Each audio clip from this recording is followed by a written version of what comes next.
Hey, welcome back, everyone, to the Pleb Underground, the signal without the slop. I'm your host, Phil. Let's dive into the stories we are going to cover today. A mysterious Bitcoin price prediction. Is this bull cycle done? We'll take a look at that.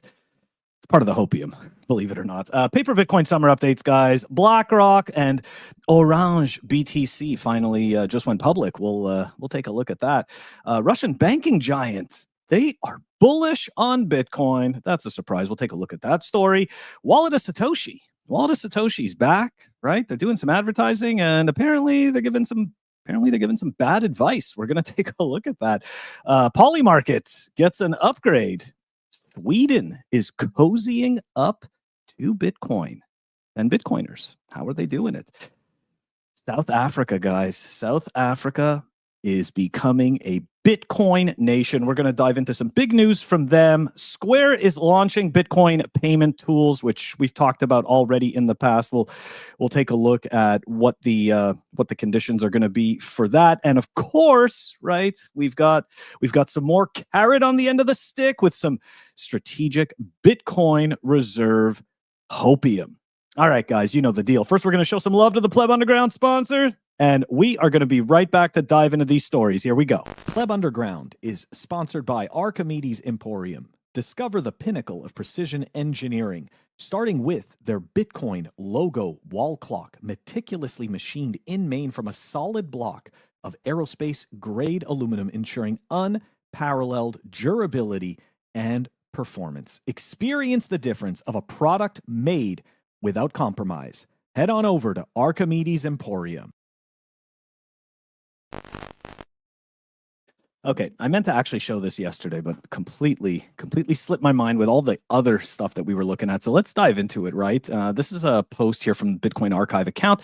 In December 2023, an anonymous user, so you know you can trust this, guys, anonymous user predicted Bitcoin would hit an all-time high cycle peak on October 6th, 2025. Wow, that's where we just were, and we did make a new high price that day. We have to be able to trust this oracle. If the pattern holds, the bear market low will happen on October 6th, 2026. Of course, you know, I'm not much of a mathematician, but I had to go through and I had to figure this out, right? So from 2015 to 2017, right, he's saying 1,064 days, right, from the all-time low to the all-time high. Then we do this pattern of the 364 from 2017 to 2018, 364 days, right? That totally makes sense, a year. And then all-time low again, 2028 to the all-time high, 2021, 1064. So you can see the pattern, right? So that would mean that the next number in the sequence is 1,064 days. Now, if you started at the all-time low in 2023, which actually was January 1st with a price of like 16,100 something, that wouldn't make the 1,064th day on October 6th. That would push that out to January 2026. I might be off by a couple of days because right now we're technically at like day 983 or something like that, 982. So this is why I have a problem with this stuff, right? Like, it sounds good. It makes it, you know, like for people who don't really know what they're looking at, it's like, okay, yeah, I've got something I could follow here. Here's a roadmap, you know, like it's just nonsense. It sounds good, right? Wonderful hopium, but like I wouldn't bet too much on this.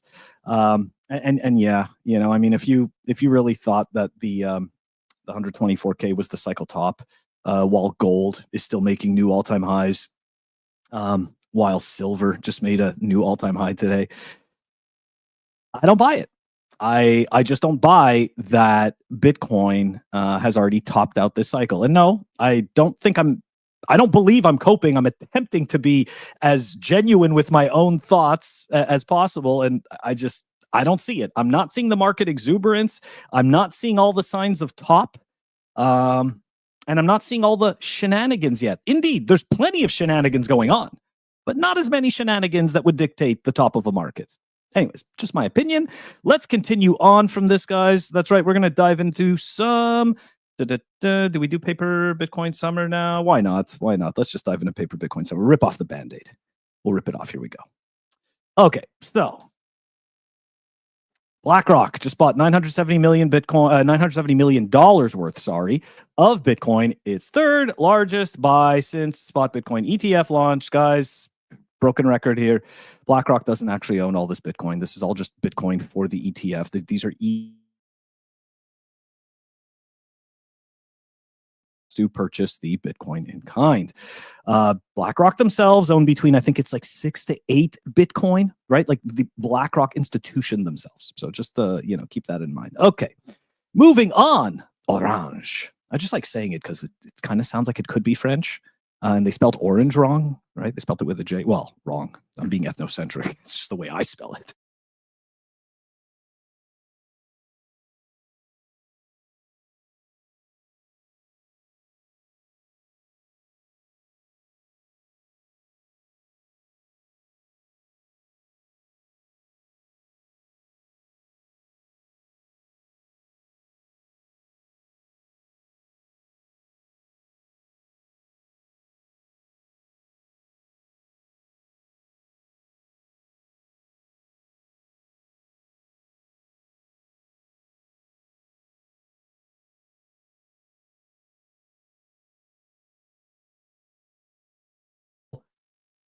All right, now it shows that I'm backish. I don't know what happened there. I think my internet just got disconnected. Anyways, who cares? All right, moving on. Let's just take a look at this. Let's take a look at this chart. Right, it's only been trading for 2 days. Okay, so I'm not. It's not like I'm trying to sit there and pretend like this is anything more than it is. But I at the very least, I just want to show the yeah. So these are just 4-hour candles because there isn't really much to look at yet, right? It's only been trading for a couple of days. But yeah, actually not even a couple of days, like a day and a half. But yeah, you could already see that it wicked up, pumped, and people are beginning to dump it. We'll keep a close eye on this one, but I'm not too I'm not that bullish on stuff like this, right? They got the 3,600 Bitcoin or whatever. They're all excited about it. Let's see what they actually do. Let's see if they actually have some products or services that merit their share price. Okay. Yeah, exactly. ABW. It's total freaking pump and dump. This stuff is such nonsense. It's unbelievable. But look, if you're not a cheerleader for this stuff, then you're a hater, right? Like I'm just a hater. For whatever reason, self-custody, right? Actually purchasing Bitcoin and holding it yourself, right? Having your own keys, running your own node, that's just a Bitcoin hater, right? Unless you support the paper Bitcoin treasury companies. Obviously, I don't believe that, and I'm just being sarcastic. Okay, moving on. Let's go into the Russian banking giant and what they had to say.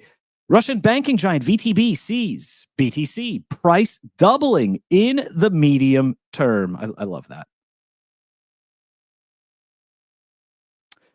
The price of Bitcoin may reach the range of 200K to 250K in the medium term. Analysts at VTB are predicting. The forecast was made public by Artyom Markin, investment advisor at VTB, Russia's second largest banking institution. That's right, guys.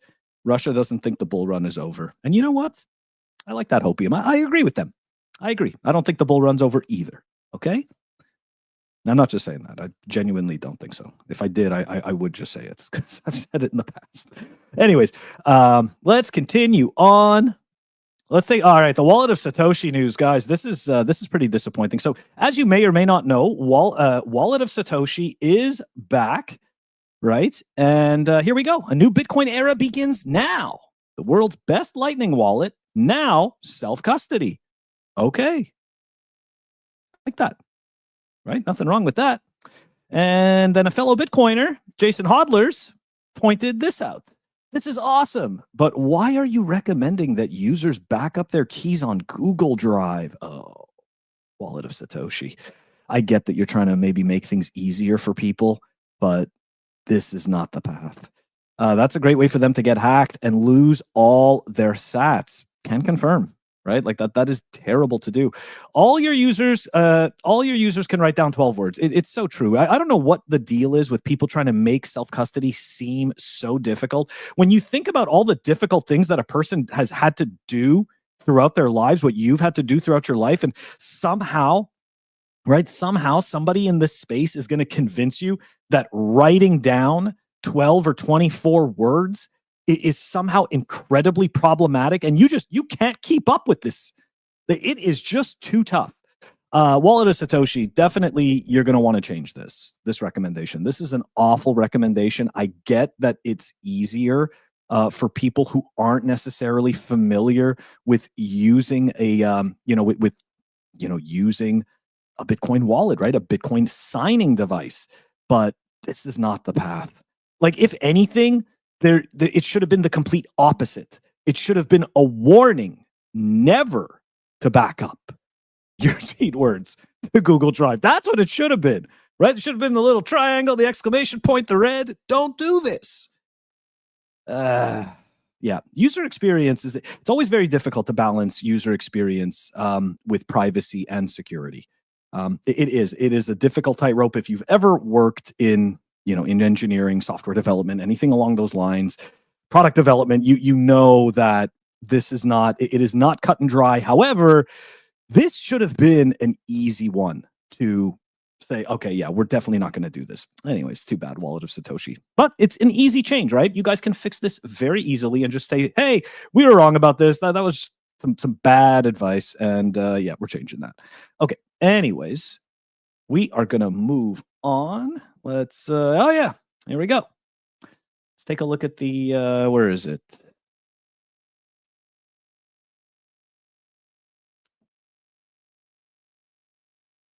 PolyMarket, right? It's out of Bitcoin Magazine.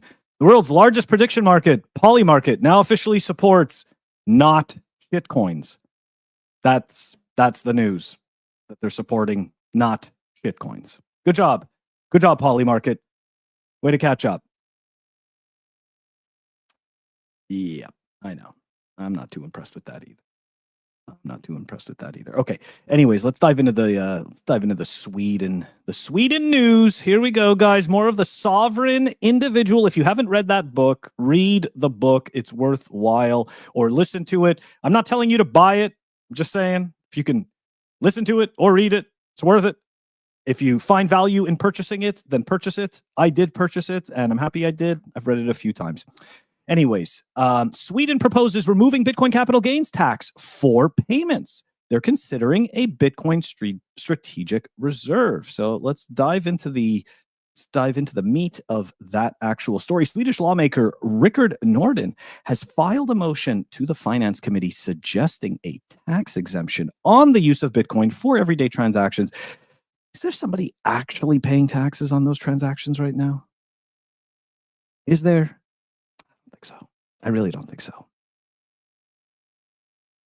In a letter addressed to the finance minister, Norden said removing capital gains tax on Bitcoin could boost its use in Sweden. And this is where we get into the sovereign individual, guys, and keep the country in line with global crypto trends.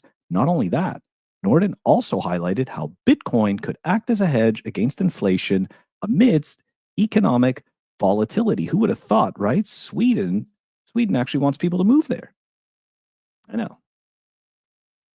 It's kind of weird, right?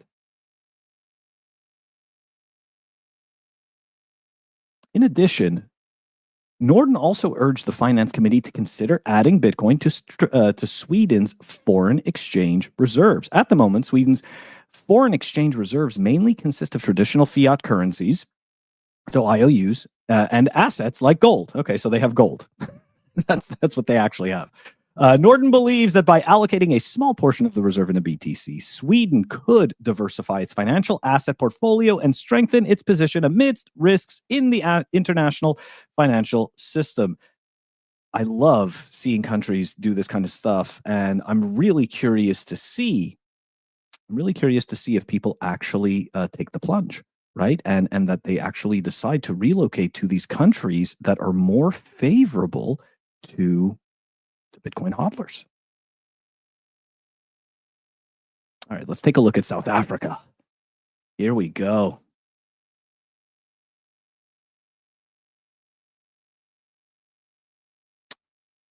All right, here it is, guys. Bitcoin payments accepted at 650,000 South African scan to pay stores.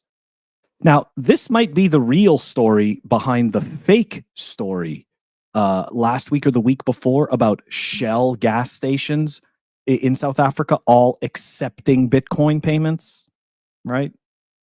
Because there's that number again, the 650K. Anyways, let's dive into this story and see what's going on here. So, Bitcoin adoption facilitated by the Lightning Network. What? Wait a second. I thought the Lightning Network didn't work. All the shitcoiners, they've been telling us this. BCH people and all of these people telling us Bitcoin can't scale and these payments aren't real. Somebody else even tried to convince Bitcoiners that Lightning isn't actually Bitcoin just because they don't understand multisig. Anyways, let's dive into it. The Scan2Pay's app's integration with Bitcoin Lightning Network, which enables businesses to accept inexpensive, almost instantaneous Bitcoin payments. Say it ain't so. Oh my gosh, the primary factor driving the surge? How's that possible? Lightning doesn't work. With the Lightning Network, transactions settle in seconds and cost less than 10 cents. What? Oh, this is all blasphemy. While traditional Bitcoin transactions might take up to 10 minutes and incur fees ranging from $2 to $5, it's also not necessarily true. But anyways, because of its scalability, Bitcoin can now be used for routine transactions such as groceries, petrol, minor retail goods, removing earlier obstacles to retail adoption. More shitcoiners in disbelief. That's right. Sorry. You can do it all with Bitcoin. Bah, bah. What a surprise. Yeah. Who would have thought, right? Who would have thought that people actually want to use the rails on hard money? No one saw this coming. All right.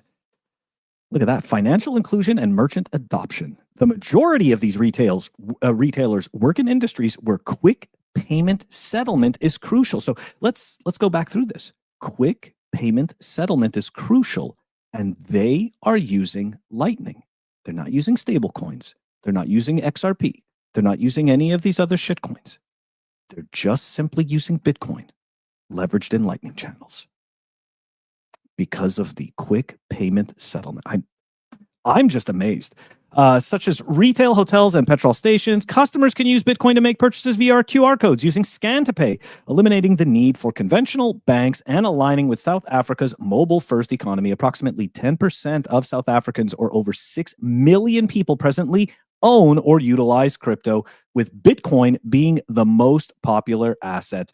By allowing those without bank access to engage in digital commerce, cryptocurrency payments provide an easily accessible financial instrument that helps close this gap.